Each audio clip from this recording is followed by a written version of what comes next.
മണ്ഡലപൂജയ്ക്ക് ശബരിമല അയ്യപ്പസ്വാമിക്ക് ചാർത്താനുള്ള തങ്ക അങ്കി വഹിച്ചുള്ള രഥഘോഷയാത്ര ആറന്മുള പാർത്ഥസാരഥി ക്ഷേത്രത്തിൽ നിന്ന് പുറപ്പെട്ടു.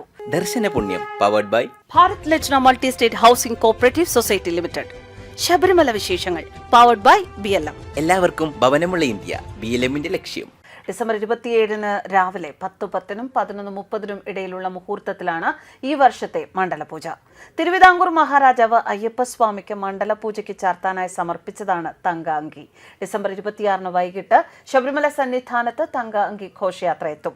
തങ്ക അങ്കി അയ്യപ്പ വിഗ്രഹത്തിൽ ചാർത്തിയുള്ള ദീപാരാധന അന്ന് വൈകിട്ട് നടക്കും. 27 പകൽ തങ്ക അങ്കി ചാർത്തിയുള്ള മണ്ഡലപൂജയും നടക്കും. 27 രാത്രി 11 ഹരിവരാസനം പാടി നട അടയ്ക്കുന്നതോടെ മണ്ഡല മഹോത്സവത്തിന് സമാപനം കുറിച്ച് ശബരിമല നട അടയ്ക്കും.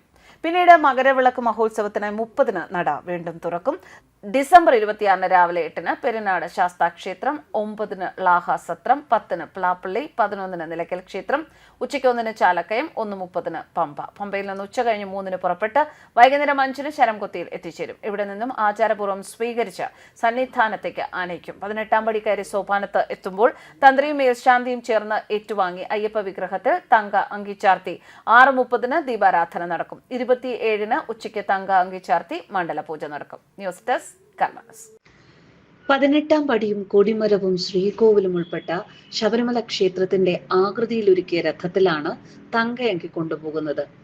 കോഴഞ്ചേരി കൊച്ചിരത്ത് തങ്കപ്പൻ ആചാരി എന്ന വ്യക്തിക്കാണ് പതിവായി രഥം തെളിക്കാനുള്ള നിയോഗം ഉണ്ടായിരുന്നത്. 6 വർഷങ്ങൾക്ക് മുൻപ് അദ്ദേഹം മരണപ്പെട്ടു. അദ്ദേഹത്തിന്റെ മരണത്തിന് ശേഷം അദ്ദേഹത്തിന്റെ കുടുംബമാണ് ഈ നിയോഗം ഏറ്റെടുത്തിരിക്കുന്നത്.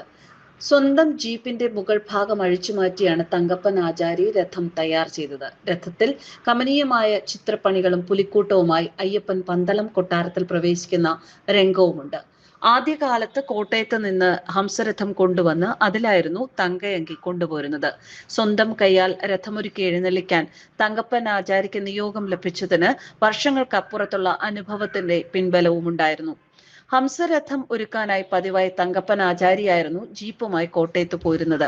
ഒരിക്കൽ തിരുനക്കര ക്ഷേത്രത്തിന്റെ വടക്കേ നടയിൽ നിന്ന് രാത്രി ജീപ്പ് മോഷണം പോയത്രേ.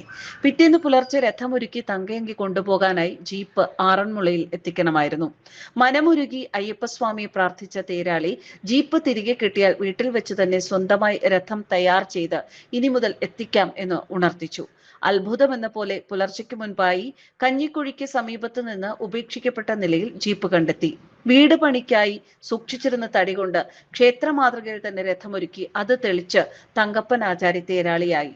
ഇന്ന് അദ്ദേഹത്തിന്റെ മകൻ ഉൾപ്പെടുന്ന പുതിയ തലമുറ ഈ നിയോഗം ഏറ്റെടുക്കുന്നു.